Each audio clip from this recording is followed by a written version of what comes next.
Hello students, easy परीक्षा channel पर आपका फिर से स्वागत है। और हम लेक्चर सीरीज़ बना रहे थे हिंदी वर्णमाला पर। मेरा नाम मोहित शर्मा है और ये हमारा हिंदी वर्णमाला पे बनने वाला 4th लेक्चर है। और हिंदी की जो हम पूरी लेक्चर सीरीज़ बना रहे हैं उसका भी लेक्चर नंबर 4th है। ठीक है, आप लोगों ने पहले 3 वीडियोस को बहुत सपोर्ट किया है, उसके लिए बहुत बहुत धन्यवाद आपका। और ज़्यादा से ज़्यादा शेयर करें, सब्सक्राइब करें, क्योंकि पूरी हिंदी भाषा और साहित्य और व्याकरण से संबंधित सभी विषयों पर हमारी जो है ये पूरी लेक्चर सीरीज़ रहेगी। तो हम वर्णमाला में कहाँ तक हमने बहुत सारी चीज़ें देखी, वर्णमाला देखी हमने। वर्णमाला में बहुत से स्वरों के और व्यंजनों के हमने देखे कि किस प्रकार से उनकी उच्चारण के आधार पर उनका वर्गीकरण हमने वहाँ पे किया हुआ था। ठीक है, जैसे का वर्ग, चा वर्ग, फिर कुछ ऊष्म व्यंजन थे, कुछ अंतस्थ व्यंजन थे और बहुत सारी चीज़ें हमने देखी। आगे हम देखेंगे, आज के लेक्चर में भी हम वर्णमाला की बात करेंगे। हमें ये पिछले लेक्चर में पता चला कि हम किसी भी व्यंजन को जब लिखते हैं, कोई भी व्यंजन हम जब लिखते हैं तो उस व्यंजन के अंदर जो है आ की ध्वनि पहले से सम्मिलित होती है। आ की ध्वनि से पहले से सम्मिलित होती है, जैसे कि का में आ की ध्वनि सम्मिलित है, जैसे प, जैसे र, इन तीनों में आ की ध्वनि सम्मिलित है। ठीक है, अब हमें इसमें से यदि आ की ध्वनि निकालनी है तो हमने क्या बताया था, हम इसमें हलंत का चिन्ह लगाते हैं। क्या लगाते हैं बच्चों? हलंत का चिन्ह लगाते हैं। रा के नीचे भी हम हलंत का चिन्ह लगाएं। इसका मतलब ये है कि अब इसमें जो आ का उच्चारण इसके पीछे सम्मिलित था वो हट जाएगा, अब वो नहीं रहेगा। ये है का, ये है क, आ नहीं रहा पीछे, ये है पा, ये है प, ये है रा, ये है रा। ठीक है, इसको ध्यान से देखिए। अब देखिए, एक तरीका और होता है इन व्यंजनों को लिखने का कि यदि हम ये हलंत चिन्ह का, अभी तो हमने यहाँ पे क्या किया, हलंत चिन्ह का उपयोग किया, और हलंत चिन्ह का उपयोग करके हमने इस व्यंजन को आ जो स्वर है उसकी ध्वनि से रहित कर दिया था। इसका लिखने का एक तरीका और होता है कि हम व्यंजनों या वर्णों को आधा लिखते हैं या उसका छोटा फॉर्म लिखते हैं। मतलब आ की ध्वनि से रहित लिखना हो तो एक तरीका और होता है कि हम उनको उनके निम्न रूप में लिखते हैं। ठीक है, निम्न रूप में कैसे लिखते हैं? जैसे का है, का आपको पता होगा कि हम आधा का ऐसा लिख देते हैं, पा में आधा पा ऐसा लिख देते हैं हम। रा को हमें आधा लिखना होता है तो हम रेफ लगा देते हैं ऊपर। ठीक है, इस तरीके से हम चीज़ों को भी, मतलब व्यंजनों को इस प्रकार से भी हम लिपि में जो है लिखते हैं। जैसे हम उदाहरण इसमें लें कि हमने लिखा, जैसे हम लिख सकते हैं चप्पू। तो हमने पा में ये जो है ना, चा है, चा के साथ आ है, फिर उसके बाद पा है, लेकिन पा में ये वाला जो पा है इसमें हलंत है, मतलब इसमें आ की ध्वनि नहीं है। फिर इसके बाद अगला पा है और फिर में उसमें आ की ध्वनि सम्मिलित है।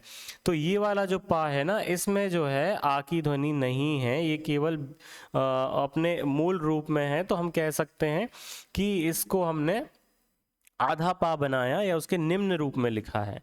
ठीक है, जैसे र है, का, र और मा, और रा छोटा यदि लिखना है तो हम इसको ऐसे बोल सकते हैं, कर्म। ठीक है, ये छोटे रा की जगह यहाँ हम ऊपर रा की रेफ लगा देते हैं। ठीक है, तो हम पढ़ेंगे कि किस तरीके से हम विभिन्न व्यंजन समूहों को और या वर्ण समूहों को हम निम्न उसके निम्न रूप में लिखते हैं। ठीक है, तो पहला ये उदाहरण है कि ऐसे व्यंजन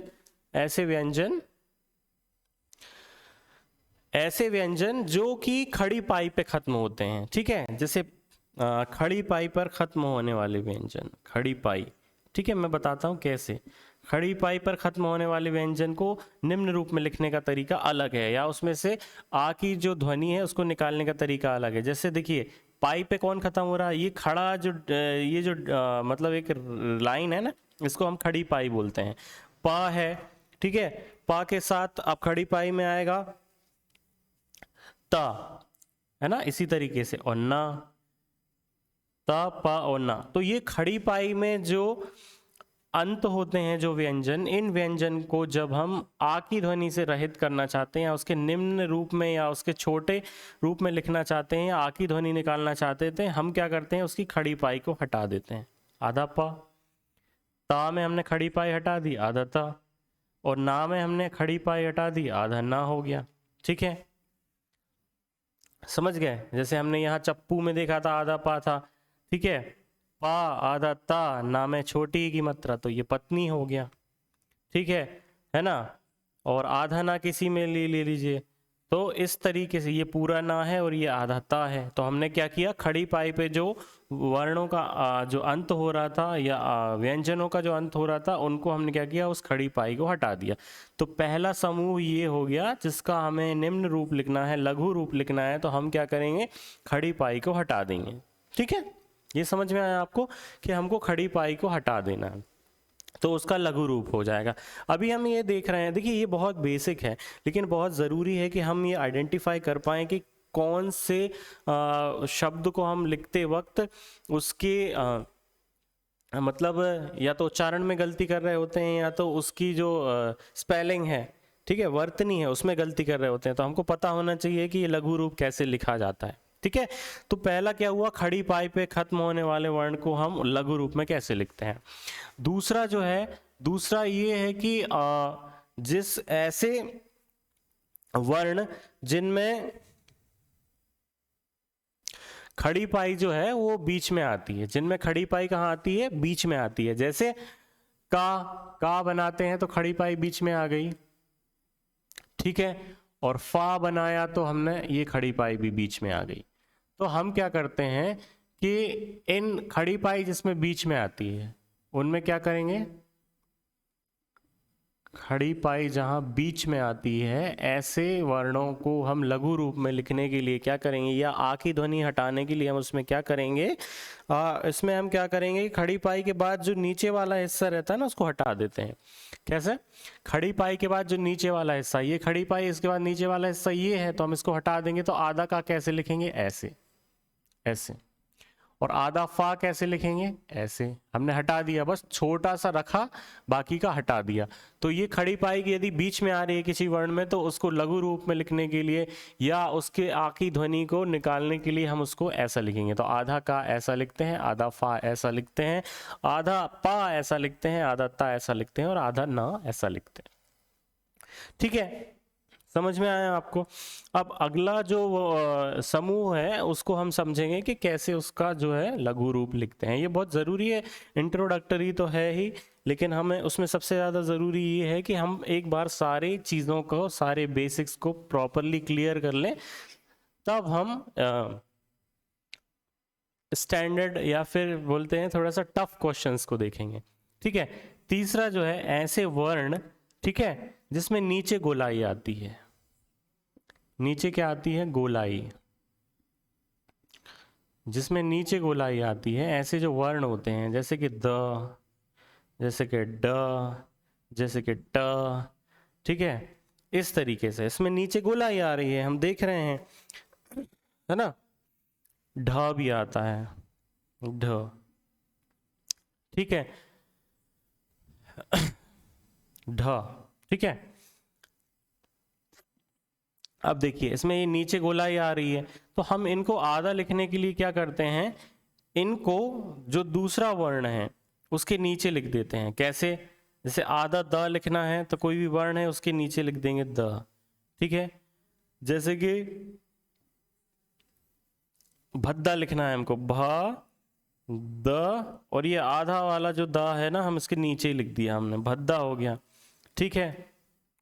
जैसे गुड्डा लिखना है, गुड्डा मतलब कैसे लिखेंगे, ग, और डा लिखना था हमको, तो ये पूरा वाला डा तो हम लिखेंगे जो बाद में आएगा, लेकिन जो पहले आने वाला था उसको छोटा यहाँ लिख देंगे, ये गुड्डा हो जाएगा, है ना। टट्टू लिखना है, टा है, फिर आधा टा ऐसा वाला, और टा में बड़ू की मात्रा टू लिखनी है, और ऐसा नहीं करना है तो हम क्या करेंगे, ये वाले टा को इसके नीचे लिख देंगे, तो ये कैसा हो जाएगा, टा, आधा टा बड़ू की मात्रा टू, टट्टू, ठीक है, ये हो गया टट्टू, इस तरीके से। तो आगे आने वाला जो व्यंजन है उसके नीचे हम उसको छोटे से फॉर्म में लिख देते हैं, ये लिखने का तरीका है। ठीक है। तो नीचे गोलाई आने वाले वर्णों को हम ऐसे लिखते हैं, और रा हमने देख ही लिया कि रा को जब आधा लिखना होता है तो हम कैसे करते हैं, व्यंजन के बाद यदि रा लिखना होता है तो क म, और ये रा है तो ये कैसा है, क है प्लस आ है, तो ये तो क हो गया। ठीक है, इसके बाद क्या हम देख रहे हैं कि फिर आ रहा है रा छोटा वाला, और फिर आ रहा है माँ। तो हमने व्यंजन के पहले लिखना है यदि रा, तो हम इस छोटे आधे रा को इसके ऊपर लिख देंगे, तो ये बन गया कर्म।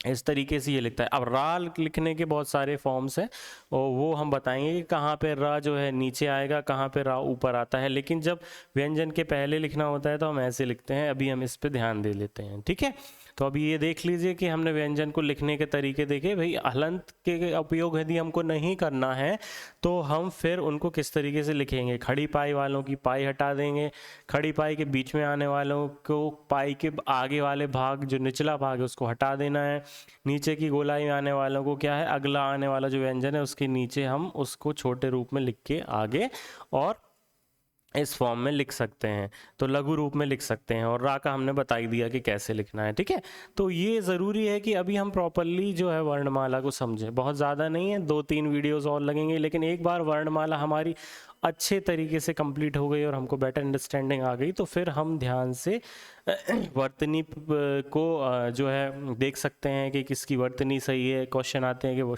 शुद्ध वर्तनी ढूंढिए कौन सी है, तो इन्हीं नियमों का हम उपयोग करके देख सकते हैं कि वर्तनी कहाँ शुद्ध है और कहाँ शुद्ध नहीं है, कहाँ अशुद्ध है। ठीक है, ठीक है। अब हम ये देखने वाले हैं कि परंपरा को देखिए क्या है। अभी हमने जो वर्णमाला देखी उसमें जो भी वर्ण थे ये तो उसमें रहते ही हैं। कुछ अतिरिक्त वर्ण हमारी वर्णमाला में हमेशा उपयोग होते आए हैं, हमें उनको देखना है। तो ये हो गए परंपरागत, जो हमेशा से अतिरिक्त वर्ण के रूप में उपयोग होते आए हैं। परंपरागत अतिरिक्त वर्ण, परंपरागत अतिरिक्त वर्ण। ठीक है, परंपरागत अतिरिक्त वर्ण, जो परंपरा और अतिरिक्त वर्ण वो है जो हम उसको पूर्ण वर्णमाला में तो हम नहीं रखते हैं, लेकिन उनका हमें उपयोग लग जाता है, ज़रूरी होता है। तो कैसे, जैसे एक अनुस्वार है, क्या है, अनुस्वार है। ठीक है, अनुस्वार को समझना है, फिर हमको समझना है अनुनासिक को। ठीक है, जिसको हम पहले बता चुके हैं, लेकिन थोड़ा सा ब्रीफ में और देखेंगे कि अनुस्वार क्या होता है और अनुनासिक क्या होता है। ठीक है, तो अनुस्वार वो जो होते हैं जो नाक से बोले जाते हैं। काय से बोले जाते हैं, नाक से उच्चारण होता है इनका, नाक से उच्चारण होता है इनका। ठीक है, नाक से उच्चारण इनका होगा, है ना। और अनुनासिक, अनु का मतलब जो होता है वो होता है मुंह। यहां देख लेते हैं, ये जो अनु है इसका मतलब होता है मुंह, मुख। ठीक है, और नासिक मतलब तो होता है नाक। तो मुंह और नाक दोनों से जिसकी ध्वनि उच्चारित होती है उनको हम होते हैं अनुनासिक। मुंह तथा नाक दोनों से ध्वनि का उच्चारण करना पड़ेगा। ठीक है, अब इनके उदाहरण देख लेते हैं हम। उदाहरण क्या है, चलिए हम कुछ बोल के देखते हैं। जैसे अनुनासिक में क्या होता है, अम की बिंदी होती है। ठीक है, अनुस्वार में, सॉरी, है ना। और अनुनासिक में क्या होता है कि चंद्र बिंदु लगाते हैं हम, ये इसका साइन है। ठीक है, ये इसका चिन्ह है। ठीक है, तो हम कुछ बोल के देखते हैं।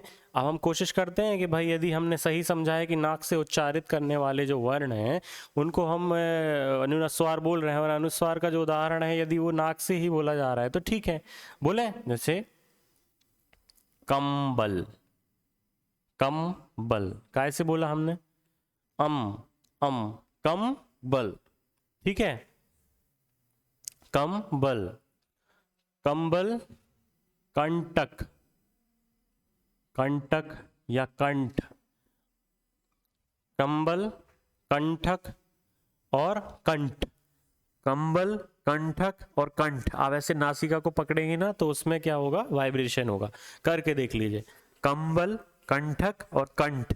तो नासिका का उपयोग हो रहा है क्योंकि आपका जो वाइब्रेशन है वो नासिका में हो रहा है। ठीक है, और मुंह नाक दोनों से बोले जाने वाले, जैसे आप बोलिए चांद, तो चांद बोलने के लिए आपको नाक पकड़िए, चांद, तो नाक में वाइब्रेशन तो है लेकिन मुंह खोलना पड़ रहा है उसके साथ, चांद। ठीक है, और भी आप बता सकते हैं इसके उदाहरण क्या क्या हैं। चांद है, और आप समझ लीजिए बहुत सारे आते हैं। आँख है, आँख भी जब आप बोलेंगे तो आँख बोलने के लिए मुंह भी खोलना पड़ेगा और नासिका का भी उपयोग करना पड़ेगा। तो चाँद और आँख, इन दोनों का उपयोग जो है, इन दोनों का उच्चारण जब हम करते हैं तो हमें मुंह नाक दोनों का उपयोग करना पड़ता है। तो आप ध्यान से समझ लीजिए, अनुस्वार का चिन्ह है बिंदु और अनुनासिक का चंद्र बिंदु। चंद्र बिंदु जब आप बोलेंगे तो मुंह भी खोलना पड़ेगा और नासिका का भी उपयोग होगा। और जब आप अनुस्वार का या अम की बिंदी का उच्चारण करेंगे तो कंबल, कंटक और कंठ, केवल आपको क्या करना है, नासिका से उसकी ध्वनि को निकालना है। ठीक है, तो ये हो गया अनुस्वार और ये हो गया अनुनासिक, ये ध्यान रखें, ये इसका फर्क है। ठीक है, अब मुख्य बात जो है वो हम ये देखने वाले हैं कि अम की बिंदी कहाँ सही रहती है लगानी और चंद्र बिंदु लगाना सही कहाँ रहता है, इस फर्क को हमको समझना। ठीक है, तो आगे हम इस फर्क को समझने की कोशिश करते हैं कि कहाँ हमको चंद्र बिंदु का उपयोग करना है और कहाँ हमको अम की बिंदी का उपयोग करना है, ताकि अनुस्वार और अनुनासिक में जो वर्तनी के कारण गलतियां होती हैं वो ना हो। ठीक है, तो एक तरफ हम लिखेंगे चंद्र बिंदु वाले, मतलब एक तरफ हम लिखते हैं अनुस्वार। ठीक है, लिखते हैं अनुस्वार और देखेंगे कि कहाँ अनुस्वार का उपयोग करना उचित होता है या ग्रामेटिकली करेक्ट कहाँ पे है, व्याकरण के हिसाब से सही कहाँ पे है। अनुस्वार और दूसरा है अनुनासिक। ठीक है, और अनुस्वार का हमने क्या आपको बताया कि ये अम की बिंदी होती है और अनुनासिक क्या होता है, और चंद्र बिंदु होता है। ठीक है, तो बेसिक डिफरेंस ये है। कुछ हम शब्द लिख लेते हैं पहले, ठीक है, फिर हम समझने की कोशिश। जैसे हमने लिखा कंठ, ठीक है, फिर हमने लिखा केंचुआ, है ना, और हमने क्या लिखा था, औंधा लिख देते हैं। ठीक है, औंधा, उल्टा। ठीक है, और भी बना लीजिए, शांत, और भी बना सकते हैं आप अपने मन से, उसमें कोई दिक्कत नहीं है। शांत है, कुछ नया अच्छा सा बना है, पंकज बनाते हैं, कंत बनाते हैं। कंत मतलब क्या होता है, पति, कंत। ठीक है, तो इसमें हमने क्या किया, अनुस्वार का उपयोग किया। ठीक है, पेंच, है ना, और कैसे यूज कर सकते हैं, गेहुआ, गेहुआ। ठीक है, इसका उपयोग कर सकते हैं। और अनुनासिक में जो आ रहे हैं जैसे चांद, है ना, मुह। ठीक है, चांद है, मुह है, और भी शब्द बना सकते हैं। आप बताइए, आँख है, जैसे हमने अभी पहले ही देखा था, आँख है, हमने देखा आँख है, और क्या देखा हमने, और भी बना सकते हैं। चंद्र बिंदु से नए नए शब्द बना के देख सकते हैं, लेकिन अभी हम इसी में देखते हैं। अब इसमें हमें फ़र्क क्या समझ में आ रहा है, फ़र्क ये समझ में आ रहा है कि आप एक बात का ध्यान दीजिए कि यदि मात्रा लग रही है, ठीक है, मात्रा लग रही है ना, ठीक है, तो उच्चारण जो है, मतलब हमें अनुस्वार ही लगाना होता है, मात्रा के साथ चंद्र बिंदी का उपयोग नहीं होगा। यहाँ आ की मात्रा पे अम की बिंदी है, गे में ए की जो मात्रा है उसमें अम की बिंदी है। ठीक है, और पेंच में भी अम की बिंदी है। इसका मतलब क्या है, इसका मतलब ये हुआ कि हम अनुस्वार का उपयोग मात्रा के साथ कर सकते हैं, मात्रा के साथ, मात्रा के साथ हम अम की बिंदी का उपयोग कर सकते हैं, लेकिन मात्रा के साथ हम मतलब चंद्र बिंदु का उपयोग नहीं कर सकते हैं, मात्रा के साथ नहीं कर सकते हैं, मात्रा के साथ नहीं। आप ध्यान से देखिए कि मैं बताने क्या चाह रहा था, ध्यान से सुनिएगा कि मैं बताना ये चाह रहा था कि हम चांद लिखेंगे, ठीक है, चांद नहीं, ठीक है, चांद ठीक है, और जैसे हमको लिखना है शांत, शांत, तो हम ऐसा शांत नहीं लिख सकते हैं, हमें ऐसा ही शांत लिखना पड़ेगा। क्यों, क्योंकि क्या हो गया है, मात्रा लग गई है। गेहुआ को हम ऐसा नहीं लिख सकते, गेहुआ क्यों नहीं लिख सकते, क्योंकि हमने देखा कि मात्रा के साथ, ऊपर वाली मात्रा के साथ अम की बिंदी नहीं आती है। ठीक है, गेहुआ तो हम कैसा गेहुआ लिखेंगे, गेहुआ, इस तरीके से हम गेहुआ लिखेंगे। तो हमें समझ में आने लगा कि भाई ये वाला फॉर्म सही नहीं है, ये सही है, और ये गलत है, ये सही है। ठीक है, जैसे हम मुंह लिखें, और यदि ऐसा मुँह लिखें तो क्या सही है? नहीं होगा। क्यों नहीं होगा? क्योंकि वैसा नहीं लिखते हैं हम। ऐसा नहीं है कि हम वैसा नहीं लिखते हैं। नियम ये है कि हमको मात्रा के साथ अम की बिंदी का उपयोग करना है, मात्रा के साथ नहीं, और मात्रा ऊपर की मात्रा के साथ विशेषकर उस चीज़ का ध्यान रखना है। ठीक है, ठीक है, समझ गए आप? जैसे पंकज लिखना है तो हम ऐसा पंकज नहीं लिख सकते। पंकज, पंकज ऐसा नहीं लिख सकते हैं, बिल्कुल नहीं लिख सकते। पंकज लिखने के लिए हमको अम की बिंदी ही लगानी पड़ेगी। ठीक है, पंकज के लिए हमको अम की बिंदी ही लगानी पड़ेगी। देखिए कुछ शब्द ऐसे हैं जो हम शुरू से उपयोग करते आए हैं, वो शायद किसी नियम में नहीं आते हैं, लेकिन मुख्यतः यदि हमको वर्तनी शुद्ध करने की बात आ जाए तो हम इस बात पर ध्यान रख दे सकते हैं कि विशेषकर मात्राओं के साथ या ऊपर वाली मात्राओं के साथ हम जो है ये चंद्र बिंदु का उपयोग ना करें। तो इस बात का विशेष ध्यान रखें। कुछ हर जगह जो है कहीं ना कहीं ऐसे उदाहरण मिल जाएंगे जो नियम के विरुद्ध हैं, लेकिन वो एक प्रथा में चले आ रहे हैं, तो उनका उपयोग वैसे ही होता जा रहा है। तो इस चीज़ का आपको विशेष ध्यान रखना है कि प्रथा में जो चीज़ें उपयोग होती जा रही हैं उनका हम कुछ नहीं कर सकते, लेकिन ये है कि हाँ, यदि चंद्र बिंदु है तो मात्रा के साथ उपयोग नहीं करेंगे, मात्रा के साथ उपयोग नहीं करेंगे। ठीक है, ये मुँह ऐसा जो है ऐसा मुँह है, ठीक है, तो इसका हम कर सकते हैं उपयोग। तो गलत क्या है? अब इसमें क्या गलत होना चाहिए आप बताइए? मोह ये वाला सही है कि ये वाला सही? क्योंकि अभी भी कंफ्यूजन है आपको इस बात। अब ऐसे कंफ्यूजन को दूर करने के लिए हम दोनों का उच्चारण करके देखें। यदि हम ये मुँह लिखेंगे, मुँह, तो हमको होंठ भी खोलना पड़ रहा है और मुंह भी खोलना पड़ रहा है। मुँह, मुँह, तो नाक का भी उपयोग हो रहा है और उसका भी उपयोग हो रहा है, तो ये किस में आएगा? अनुनासिक में आएगा। और यदि हम माँ में छोटू की मात्रा मुँह और अम की बिंदी के साथ, तो ये मुँह हो जाएगा। और मुँह हम बोलते ही नहीं है कभी, तो जब हमारा उच्चारण ही सही नहीं है तो हमारी वर्तनी भी जो है वो सही नहीं है, शुद्ध नहीं है, गलत है। ठीक है, तो इस चीज का आप ध्यान रखें कि यदि मात्रा लगी हुई है तो मात्रा के साथ, देखिए नॉर्मली हम अम की बिंदी और अन का उपयोग कर सकते हैं, ठीक है, लेकिन मात्रा यदि लगी हुई है तो अम की बिंदी का उपयोग नहीं होगा।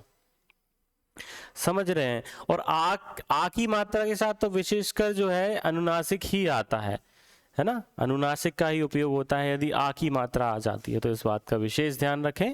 और कभी भी वर्तनी जो चीज़, शुद्ध वर्तनी जब हम पढ़ते हैं पाठन के समय, हमको ध्यान रखना चाहिए या एक दिमाग में रखना चाहिए कि शुद्ध वर्तनी क्या थी, और उसी के उपयोग को हम आगे बढ़ाते रहें तो हमसे शायद वर्तनी से संबंधित गलतियां कम होंगी। ठीक है, इस चीज़ का विशेष ध्यान रखें, है ना। वर्तनी का थोड़ा ध्यान रखिए जब आप पाठन करते हैं, चीज़ों को जब पढ़ते हैं ना, तब आप वर्तनी पे विशेष ध्यान दीजिए। तब शायद हो सकता है कि आप सही वर्तनी ही हमेशा से उपयोग करें, और उच्चारण में भी और लिखने में भी, दोनों में उपयोग होगा तो सही रहेगा। ठीक है, तो ध्यान रखें अनुस्वार और अनुनासिक में क्या फ़र्क होता है। आ की मात्रा के साथ हम ज़्यादातर अनुनासिक का उपयोग करते हैं। ऊपर यदि कोई मात्रा आ जाती है तो मात्रा के साथ हम उपयोग, ऊपर वाली मात्रा के साथ जो है हम अम की बिंदी का उपयोग नहीं कर सकते हैं, क्योंकि हमारा उसका उच्चारण नहीं सही से बन पाएगा। तो लिंग्विस्टिक जो है ना, ईजीनेस के लिए हमने ये चीज़ें बनाई हुई हैं, तो उस चीज़ का ध्यान रखना है। जैसे अब ये, इसको हम कैसे बोलेंगे? मुंह खोलना भी और नहीं भी खोलना, पंकज, ये कैसे बोलेंगे? नहीं बोल पाएंगे ना। तो यदि ये आ कर देंगे तो मुंह अपने आप खुल जाएगा, पंकज। तो जैसे हम 5 लिखते हैं ना, 5 लिखते हैं, तो 5 क्यों लिखते हैं? क्योंकि हमें मुंह भी खुल रहा है आ की मात्रा के कारण, और ऊपर अनुनासिक का उपयोग, 5 हो गया। तो इस तरीके से बोलने में सुविधा हो, इसलिए हम वर्तनी को इस प्रकार से लिखते हैं। ठीक है, तो आज के लिए इस वीडियो में इतना ही, और बने रहिए, हम ऐसी वीडियो आपके लिए लाते रहेंगे। जैसा कि हमारा ध्येय है कि हम सारे लेक्चर्स फ्री में प्रोवाइड कराएंगे, और कुछ दिन में हमारी दूसरी टीम के मेंबर भी इसी चैनल पर अपने अपने विषयों के साथ आपके सामने आएंगे। तो ज़्यादा से ज़्यादा सब्सक्राइब करिए, शेयर करिए। सारे व्यापम के और अतिरिक्त, उससे अतिरिक्त भी सारी परीक्षाओं से रिलेटेड जो हिंदी भाषा जहाँ पर भी पूछी जाती है, उसमें हम सारी चीज़ों को कवर करेंगे। अभी हमको रस का और छंद, अलंकार कविताओं के विभिन्न जो घटक हैं वो सब पढ़ने हैं। तो आप बने रहिएगा और हमारे साथ पढ़ते रहिए, और ज़्यादा से ज़्यादा सब्सक्राइब करें, और सब्सक्राइब अभी तुरंत कर दीजिए, क्योंकि अगले वीडियो का आपको नोटिफिकेशन आपके पास पहुंच जाएगा। और लोगों को भी बताएं कि वो भी सब्सक्राइब करें, ताकि उनके पास भी नोटिफिकेशन पहुंचता रहे। ऐसे ही हमको इंस्पिरेशन मिलती रहेगी और हम आपके साथ वीडियोज़ बनाते रहेंगे। ठीक है, इजी परीक्षा चैनल में आपका फिर से एक बार वेलकम रहेगा अगली वीडियो के साथ। अभी के लिए धन्यवाद, और ज़्यादा से ज़्यादा सब्सक्राइब करें और शेयर करें। धन्यवाद।